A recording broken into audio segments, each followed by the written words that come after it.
यवतमाळ जिल्ह्यातल्या दारव्हा नगरपालिकेमध्ये, तिकडे दारव्हामध्ये कोण नगराध्यक्ष होणार आणि कुणाची सत्ता येणार आहे त्यावर एकदा नजर टाकूया। बघा, विदर्भातील या नगर परिषदेमध्ये कुणाची सत्ता येणार आहे बघा। नाव कुणाचं समोर आलंय तर शिंदे सेनेचे सुनील चिरडे हे संभाव्य नगराध्यक्ष असतील दारव्हामध्ये। दारव्हामध्ये किती नगरसेवक त्यांचे निवडून येतील बघा, काय अंदाज आहे। शिंदे सेनेचे 5 ते 6 नगरसेवक निवडून येतील आणि संभाव्य सत्ता त्यांच्या हातात जाईल असा अंदाज आहे। नक्कीच, आणि यावरून आमचे प्रतिनिधी संजय राठोड यांनी नेमका काय अंदाज वर्तवलेला आहे पाहूयात।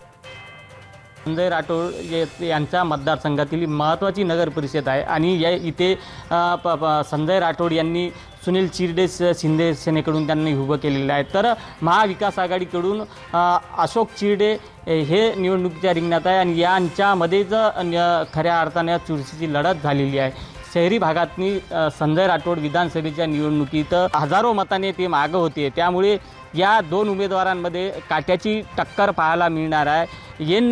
वेळी महाविकास आघाडीचा उमेदवार जो आहे तर तो अशोक चिरडे हे निवडून येण्याची शक्यता सध्या चर्चेला जात आहे। संजय राठोड, साम टीव्ही न्यूज, दारव्हा, यवतमाळ।